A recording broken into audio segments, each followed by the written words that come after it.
I've been driving for about 5.5 hours into this curvy mountainous region called Pingtang in order to visit one of the most remote and important scientific projects in all of China. In this episode of How China Works, I explore places never before open to outsiders. That's amazing. This is a huge leap forward for Chinese science. And travel thousands of miles crisscrossing the country to search for the secrets of China's new era of innovation. There's a transition happening. Yeah, definitely. This country turned from the world's manufacturer to their own inventor. Do you know how many nerds you're going to create? With ambitious speed and youthful intensity. It's kind of like a gigantic digital escape. In 2012, China filed over 1.2 million patents, more than any other country in the world. So this thing over here actually might have some technology that came from a mobile phone. This is bananas. There are certain moments when a technology sort of transcends its function and becomes a part of culture. This is not even out in America right now. Yeah. After years of lagging behind, China leaped to the forefront of the internet age. You're changing how people are actually interacting and meeting each other. Yeah, when we look back, it is kind of crazy. And is fast becoming a world leader in science and technology. There's just a sort of point in time when you know you've made it. I'm Danny Forster. That sums it up. I've spent years investigating cultures and countries all over the globe. Doing it. And that's a cow in a merry-go-round, yes. The winner! And I'm here to find out how China works.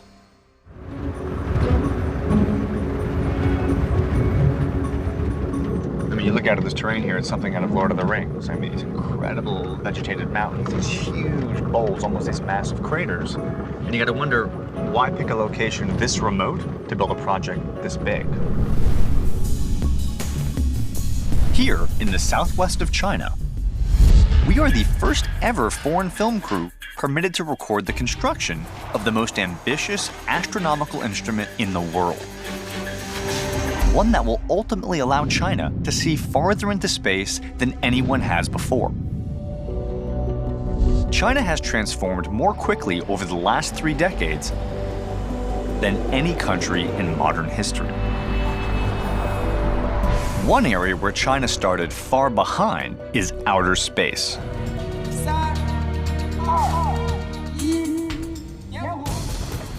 China launched its first manned mission in 2003, 46 years after Sputnik. But with the government's bold investment in science, China is quickly making up for lost time. Case in point, they intend to be the first nation to put a man on Mars. I'm embarking on my own expedition to visit the world's largest radio telescope. Now, a radio telescope may not look like what you think of when you think telescope. It registers radio waves, not light waves. It hears rather than sees. Which means it can detect objects much farther away, unobstructed by visual debris. And the bigger the telescope, the more it can discover.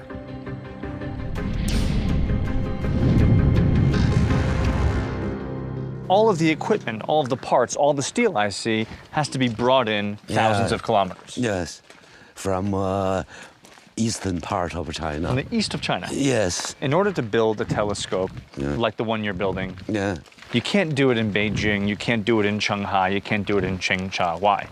You know, there are many criteria for the site decision. The first, we do not want to remove a large amount of earth and soil and the rockers. That costs a lot. So we need existing natural hole. The team spent over 10 years looking for the perfect location. A natural depression that would fit the shape of the telescope's reflector, and that was remote enough to escape the electromagnetic noise of civilization. So, Professor, out of 300 plus candidates, you whittled down to 80 to 8 to 1, and you're telling me that this was the perfect hole to fit your telescope. Yes. You look at the green, Yeah. the vegetable. And that is the part which is not touched. What I'm looking at right now, this hole Yeah. was not made by a gigantic bomb. You didn't blow up a hole. You didn't dig this thing out. No. Literally, the leftover grass right there represents parts you haven't even touched. You are right. So basically, the profile is perfect wrong. Perfect. I mean, you got kind of It's lucky. very wrong. It's very wrong. Can we actually get on the telescope? Yeah, of course. Are you afraid of height? I mean, you know, I have my anxiety issues, but I'm prepared to Okay. work through them. Let's go. All right, let's Let's go. go. Ooh. And once you get up here, you definitely feel the height of the drop below you. Woo! From here, you get the sort of basic point. This is one humongous steel ring, a circle basically, Yes, from which you're going to suspend the semi-spherical radio telescope. that's right. So am I standing in what will be, when completed, Yeah. the largest spherical radio telescope ever attempted? Yes, that's Yeah? right. Can observe faintest object in the universe and the boundary of the universe. That's amazing. You'll be seeing things that to date on Earth no one has seen as far. This is a huge leap forward for Chinese science. To date, there are no Nobel Prize winners from China for pure scientific research. Not yet. Not yet. Not yet. But in a sense, does something like this at this scale, this proportion, kind of speak to a new ambition to participate in the global science field in a different way? Yeah, we have our dream and our home. We still have the opportunity to provide, to contribute something, because this telescope is expected to observe the seed Yeah. of the life in space. So our life on the Earth may not be started from the Earth, but imported from the space. So if I understand this properly, in 2016, when the telescope turns its lights on, potentially based upon what you discover, Yeah. have new ideas about the origins of life, not just on this planet, but the entire universe. We hope we can do that. That's amazing. Congratulations, really. What I find fascinating about the FAST telescope, beyond its incredible size and really the challenge of building it here in the middle of nowhere, is what it says about Chinese science. I mean, think about it. I'm in a country that 35, 40 years ago had practically no national science initiatives. And now today, when this thing is done, when they turn the lights on, you're not just going to have the largest radio telescope ever attempted, you're going to have a beacon. Scientific researchers from all over the world are going to come here to collaborate. And to me, that says more about China's goals and ambitions beyond its size and scale, but also its desire to reconnect with the global community. As China seeks to re-engage the world, it's also looking to reconnect with its own history. If you think about it, modern China is really just trying to reclaim the status that ancient China already had as a hub of scientific innovation. Now, what do I mean? Paper, the compass, printing, gunpowder, even the mechanical clock were all Chinese inventions. And when ancient China looked up to the stars, they did so with instruments that were all invented by Chinese astronomers. The armillary sphere is the most famous of those inventions. Here is a sighting tube. If you want to observe, determine the position of a celestial body, for example, the sun, first you move this circle in alignment with the circle which passes the sun. Right, so by locating a certain star and aligning the rings, you know how the sun and the moon will, where they'll move. And then we can predict where they are. When this instrument was invented, the Chinese were already 500 years ahead of European astronomers. Now, astronomy has had a kind of a uniquely important role in Chinese culture going back millennia. And astronomy was very fundamental in the Chinese society because it symbolized a kind of you are in good harmony with the universe, with the cosmos. Then it's good for the country, for the people, and for the emperor himself. And what about in terms of organizing sort of life or agriculture or the economy at the time as well? Yeah. Very practical things like agriculture, farming, that's all determined by the season. So it's essential for the agricultural society to know the time of the universe, I mean the calendars. But it's fascinating that we find ourselves in a position today where there is now a reinvigoration in that conversation. Yeah, in in certain ways they're similar, but we only use different discourses, different languages. Right. The essence is still the same. We want to explore the relationship between man and heaven, our position in the universe. China is retaking the lead in the ancient science of astronomy. Meanwhile, Chinese inventors are racing to claim a brand new frontier: the mobile internet. Today, more than 80% of all Chinese users access the internet using their mobile phones. And with over 500 million active cell phone accounts, this is where Chinese innovation is thriving. And it's not being driven by the government, but by private business. I might have found a friend. The scale of development in China is like nowhere else on Earth. But this rapidly modernizing landscape comes with its own costs. Once close-knit communities are being separated by urban migration. In this vast country, it can be a challenge to stay in touch. New media has jumped on the opportunity to bridge that gap. One company is solving China's problem of alienation by bringing people back together virtually. 3 years ago, a small group of Chinese entrepreneurs invented something called WeChat. This mobile-only social media platform now has 400 million active monthly users, and literally 2/3 of the entire country has a WeChat account. WeChat isn't your average messaging app. Their innovations have fundamentally changed the way Chinese communicate and interact, online and off. Popular functions include Moments and Shake, both of which are social media platforms unique to WeChat. But their most transformative feature has been voice messaging.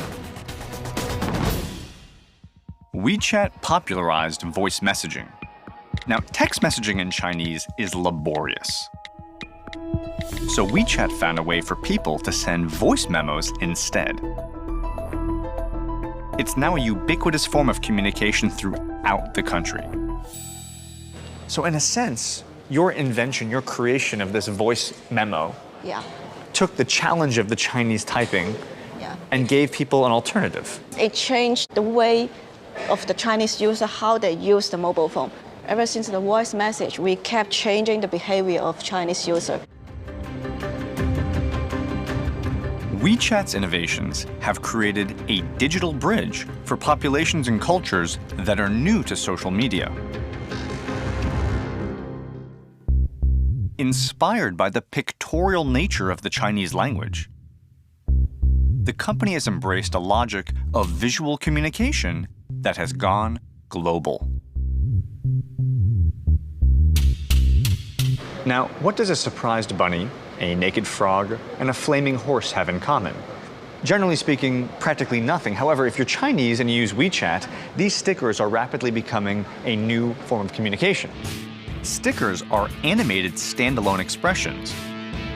And because they're not tied to any specific alphabet, they can transcend language. So who's that, Koala? Momo. Momo goes to the movies. Momo drinks a pina colada. Momo gets hammered and passes out. Why do you think stickers have taken off as much as they have in China? Actually, some people may still think that's just animation, right? But we actually advanced that to a new language. No matter what language you talk, English, Chinese, you can use this to express all the world, they can understand you. But that's universal language, right? Stickers are both limitless and completely customizable. They can represent virtually anything. There's just a sort of point in time when you know you've made it. You've done all you're going to do, and you've sort of achieved that goal, and it's time to retire. And this is that moment for me.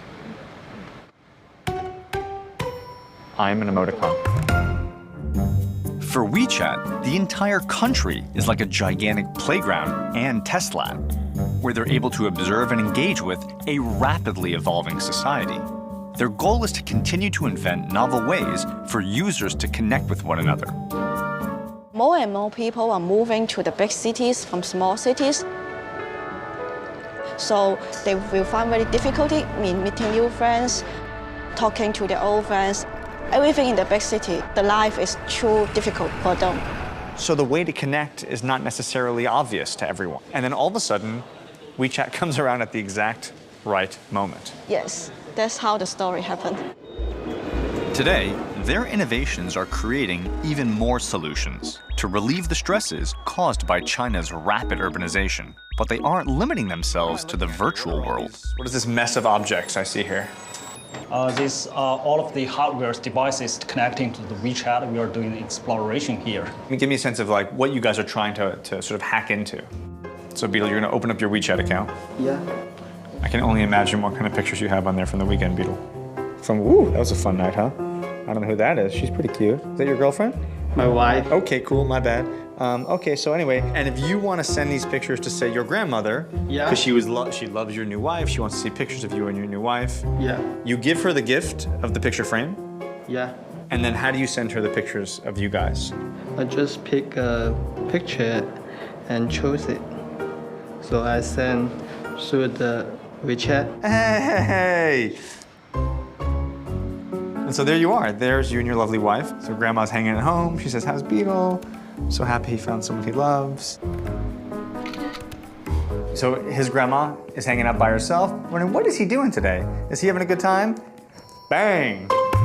It is a kind of, I mean, we're being silly about it, but it is a kind of a really, like my grandmother would have loved to have this. I think this is an amazing, interesting way to involve someone who can't physically be here, but let them know what you're up to. What's your grandma's name? My grandma's name is Sue. Case in point. Forgot their names. If ever there was evidence of a cultural crisis, I just asked Beetle his grandmother's name. You know what he said? He had to think about it. You're forgetting your grandmother's name. You got to get this to her as soon as possible. Otherwise, you're going to break the bonds of your family connection. I'm adding Beetle. I turned on my friend radar, and I just got 4 new WeChat friends like that. Look at this. Beetle sent me something. What did Beetle send me? What? Look at these 2 good-looking guys, huh? Huh? Look at this. Look at this face. Huh? My new friend. WeChat's innovations have revolutionized the way families and friends stay in touch. Their next step is to connect all the hardware in our offline physical world and to create an entire ecosystem of connections for business. China's mobile app, WeChat, is transforming the meaning of connectivity in the country. They're moving beyond individual-to-individual connections to a network that will combine communication, commerce, and entertainment.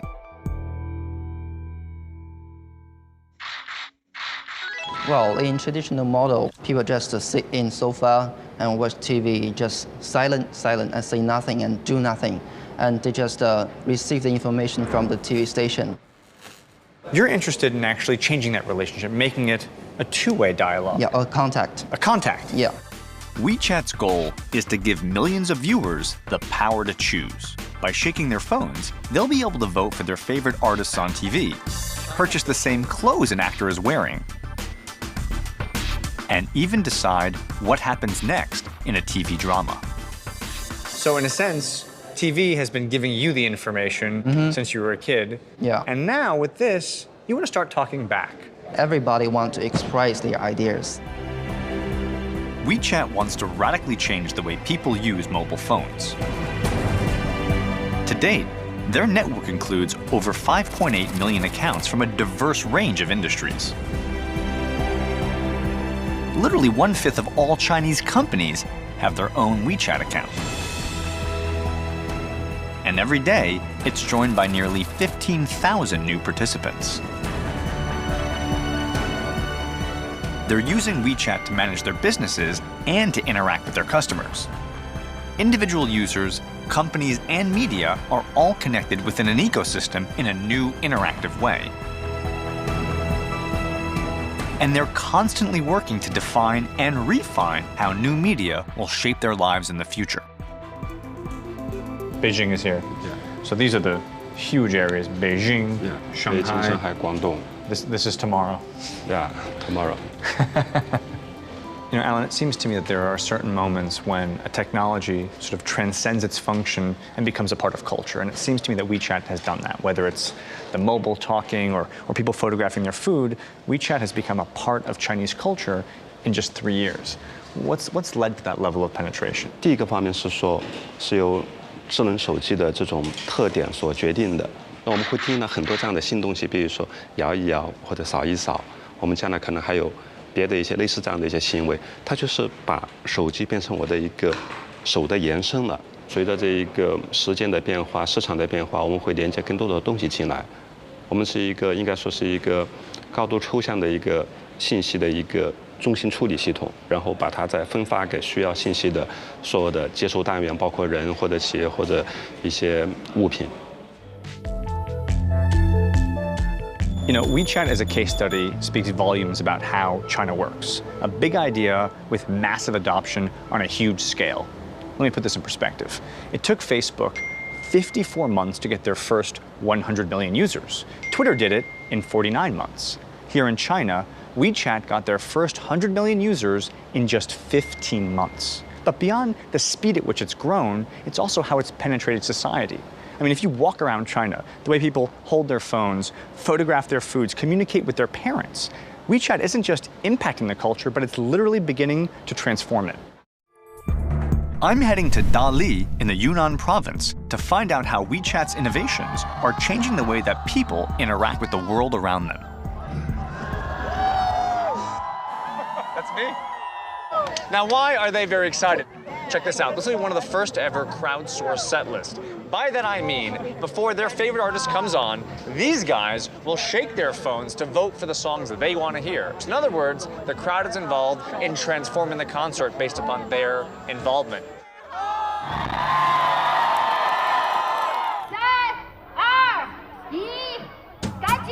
Now the shaking has begun. There it is. Come on, number two. Come on, number two. There it is.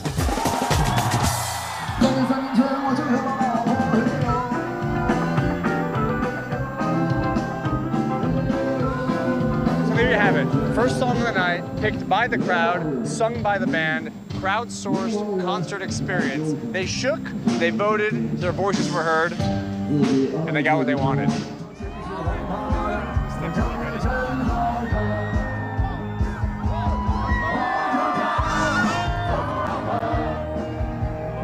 WeChat's concert is emblematic of the remarkable changes happening in China today. This is just not something you would have seen here even 3 years ago. As WeChat's technology evolves, it will continue to influence how we communicate and how we live. And that spirit of homegrown innovation is spreading to individuals as well.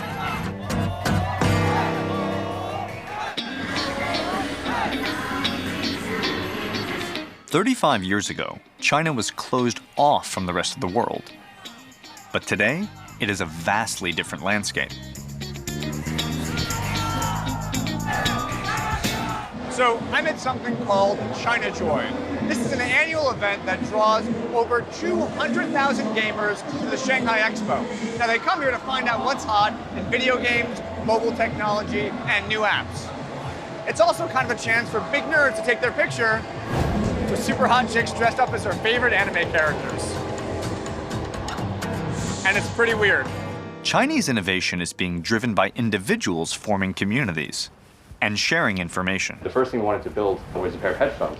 We work like regular headphones, but what we really thought was interesting was that idea of just wirelessly sharing music in a spot. We wanted to have that happen anywhere.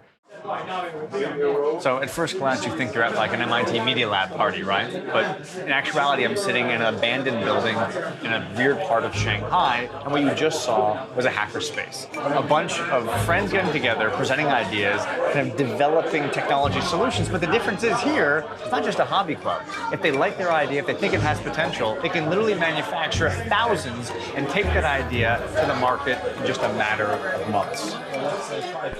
Sharing ideas is the cornerstone of a hackerspace. Here, it's all open source. Put in perspective for me, because I think it's important, especially as an outsider, to understand how the kind of, let's call it the kind of looser interpretation of intellectual property and counterfeiting transitioned into this kind of open source, innovative design community.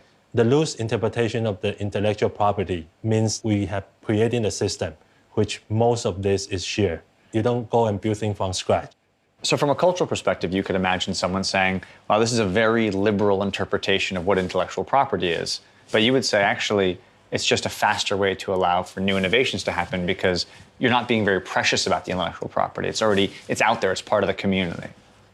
Yeah, I think this is the part where the intellectual property, when it's shared, that means more people can participate, not just the intellectual property holders. The open source model makes it easier for young entrepreneurs to bring new ideas to the market. I think it's actually a natural stage that a lot of countries go through. Like if you looked at like Korea, and Japan a while back, before that even Germany, they started off as the knockoff country, right? And they were known for good quality. But after they got on their feet and had like a good manufacturing sort of infrastructure set up in the country, we saw a lot of innovation happen. And now they're all known for, you know, high quality products and stuff. We realized that making a DIY custom-built home automation system actually is extremely easy. What's hard to understand is the scale here. Everything is bigger here. The volume, the amount of people, the amount of consumers, everything is emerging, and it's multiplied multiple times. So even a small success here means a bigger success compared to anywhere else. Right, it's like if you get 0.001% of the population, you still struck gold. Exactly. Entrepreneurs aren't just leveraging a huge market, they're also capitalizing on a young, tech-savvy generation that's looking for ways to express itself. And that's driving innovation in fashion. When you think design, you think Milan, Paris, New York. But today I'm headed to Beijing to meet a Chinese fashion designer with an international following. 后屁股没有兜吗？我建议你后屁股有点装饰。 If you walk down the street in China a few decades ago, you would see most men and women wearing what's known as the Mao suit. At that time, clothes were an expression of solidarity, not fashion. But today, the fashion industry in China is poised to become the second biggest in the world. And clothes are the #1 purchase the Chinese make online. Fashion designer Vega Wang is at the forefront of this cultural transformation.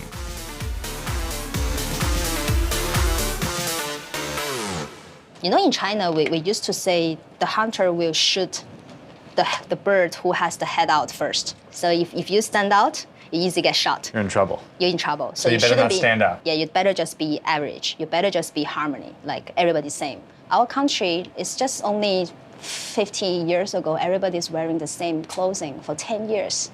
Have you ever think about that? The young generation is really breaking this. You know, like they want to be different. They want to be recognized. They want to show their personality out. This is really good. So you're educated in London, you're living in the UK, you're a Chinese designer. Why'd you come back? What brought you back home? China, the market is new and everything is growing. It's really exciting in here. Here it is like you play the game and you even set up the rule of the game. I don't really specific to say that my design is Chinese design, and you don't really have to say I have to put a symbol or I have to use Chinese red or I put a dragon or phoenix or whatever. Right. So show me on some of these pieces here that you have that kind of that bespoke, tailored look. So for example, if there's a guy you saw in the Russian prison, he has a 2-star, like on his knees. On his knees, it has meaning. It doesn't matter how many people punished him. He never put his knee on the floor. Then we have the story behind it about this design came from Russian prisoner tattoo. I think good design should make people think. What you're doing is so fascinating because you're not borrowing something from the West and spitting it back out. You're taking something from what you've learned outside, but you're bringing it home. And what you're making here is inherently of this place. I was so thankful for my parents sent me to abroad. Because I went to study in England, that I had a chance to turn my head back to see where I was in this country and where this country was in the whole world. because you were out of the country. Yeah. Otherwise, you just like a frog under the wheel. You only see that little circle sky on your top, and you think that's the whole world, isn't it? But you came back. Yeah, Why? because I want to make something here. It's like you take the seed from Western, but then you just want to grow the field in here because you want to make something special in here, no? It's this fusion of expression in a new digital age that is driving creativity in modern China.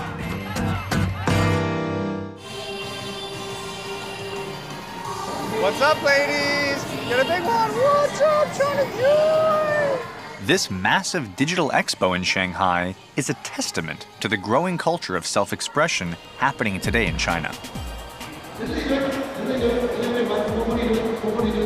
So I'm pretty sure those girls are playing characters in a video game that they're pretending to be. And these dudes are really excited about that fact. You like her? Yeah. Who is she? Game. Like a shooting game. Yeah. Online game. Online? Online game. Have you played it? Yeah. It's good? That's very good. Interesting. Good game. Yeah. Interesting game or interesting girl? Both. Ah, all right, there we go. Technology is giving these kids a platform for expression they never had before. There's a really unique and specific culture to China, Joel. I mean, I saw girls dancing with bunny ears, I saw gigantic robots, people going crazy with their camera phones. Give me a sense for the culture of this event. They want to express their feeling to the others. They not try to hide their feelings from the others. Yeah. This is a big difference when we talk about 10 years ago what Chinese people would like. There's a transition happening, right? It's happening. The attitude of the government is changing. Yeah. They become more open, and this really have a positive effect on the Chinese people. They become more open. They want to share their feelings with their friends, with their colleagues. China Joy for them is a paradise. It's great opportunities for them to express themselves feelings in front of the others. It's kind of like a gigantic digital escape. Exactly. That's right. This is a big festival for the young people who are loving digital content. And also hot girls dressed as bunny rabbits. A lot of that.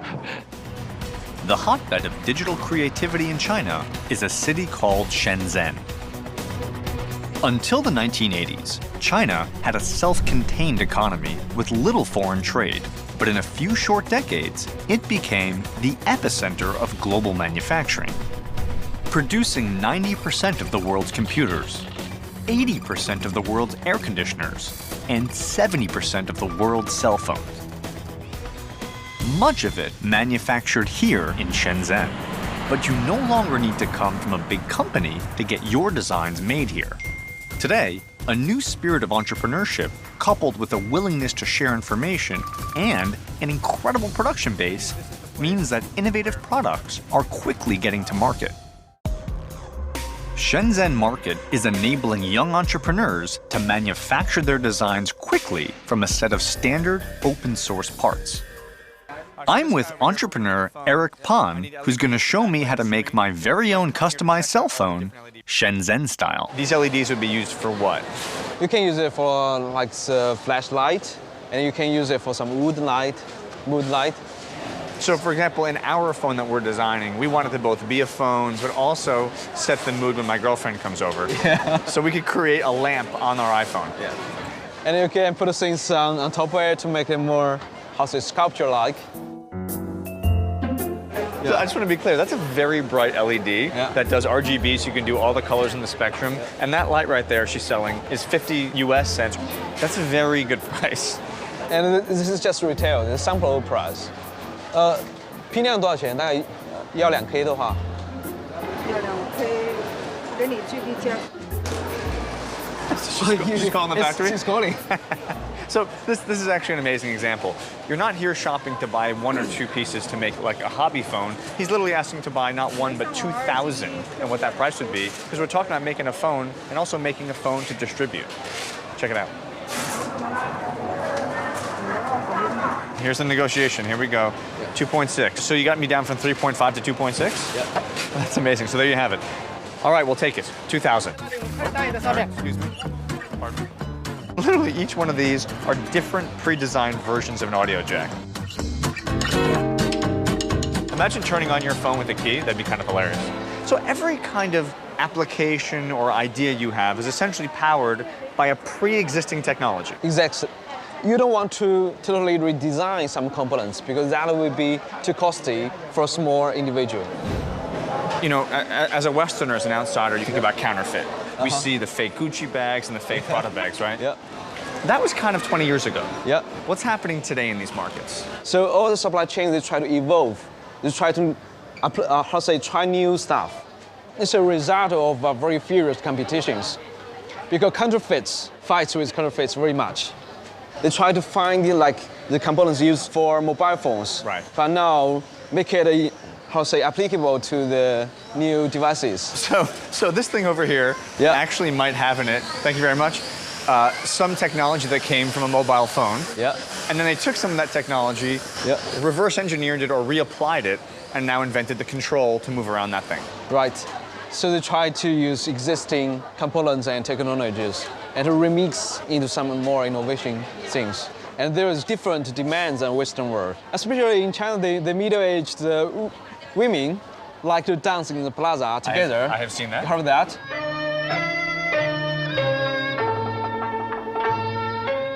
So they need some special loudspeaker mobile phones can play music so they can dance, which is not the demand of a Westerner. I think it is fair to say that middle-aged women in America do not dance in public plazas in the afternoon. But in China, it happens to be a huge thing. So why not? Yeah, why not? Something that supports a market that grew in China for China, and it's very specific to those needs. Exactly. Niche markets. Niche markets. And it's not just about creating prototypes. China's young innovators are moving from the creative fringes into the commercial mainstream. Do you know how many nerds you're going to create? Young entrepreneurs in China are pushing the country beyond making other people's products by inventing and producing their own. So Jason, you're one of the new generation of Chinese innovators. Yeah. You have a Kickstarter-funded company, a incubator-created company, and now you're manufacturing here in China. Our product, MakeBlock, is a robot construction platform that we provide many kinds of mechanical parts, electronic modules, and software for our customers to build many kinds of robots. So if I want to make a robot, instead of starting from scratch, I buy MakeBlock. Yes. And I can make a robot of my own. Yeah. Like this is a XY plotter. This robot can receive the commands and write what you want. Is that like Wally? Oh, it's Wally. Oh. Hey, buddy. Hey. It's okay. Nice to see you too, Wally. Wow. I'm reminded of being a kid with an erector set. Like you have basically created literally a kit of parts, right? A toolbox with all the individual parts, the mechanics, the software, the hardware, the steel, to build anything I want. I'm a robot lover before, and I want to build robots by myself. But when I try to find the materials to build my own robot, I can't find a satisfied solution for me. So I think this is my problem, and I think this is many people, robot lovers' problem. You didn't have the tools to build what you wanted, so you literally invented the toolkit for kids everywhere. What am I looking at here? So based on our platform, you can build a simple robot like that one, or you can build a complex one like a 3D printer. I really use the 3D printer. You can see the quality is not bad.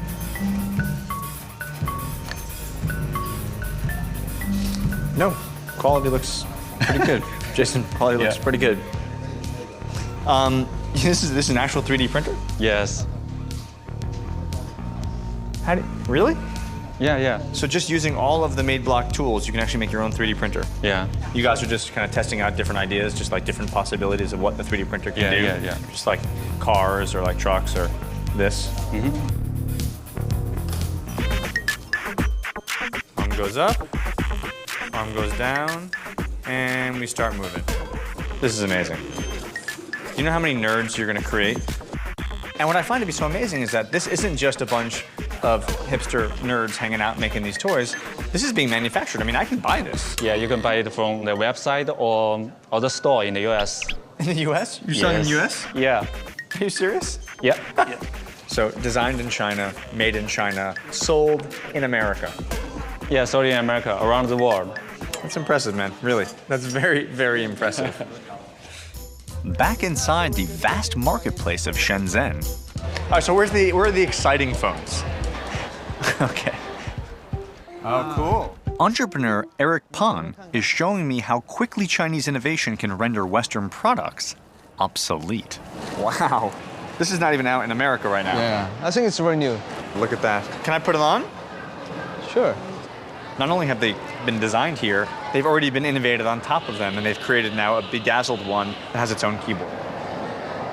All right, let's make some deals. The money, the last. $850, that's good. It's a good number. You know what's also a good number? Guess a good number is 800. Bang! That's us for dinner. What do you think? That's what we're doing.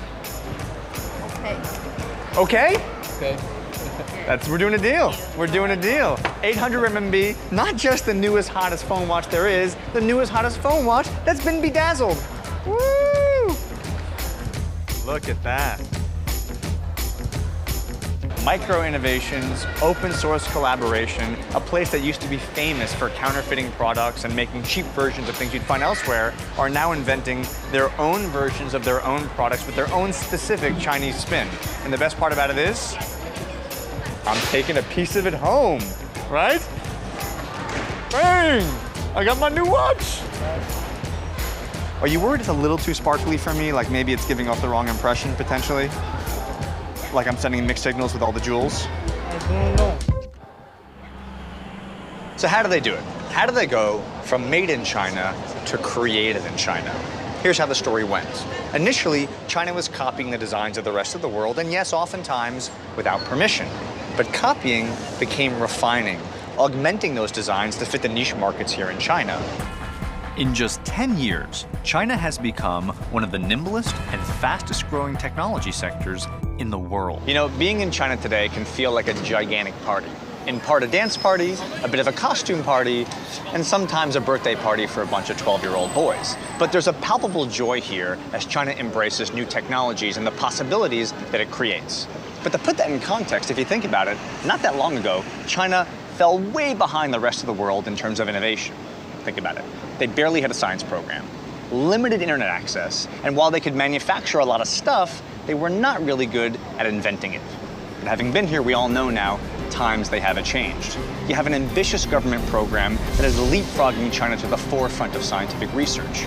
You have the internet age exploding here, with China inventing new technologies that are very much their own.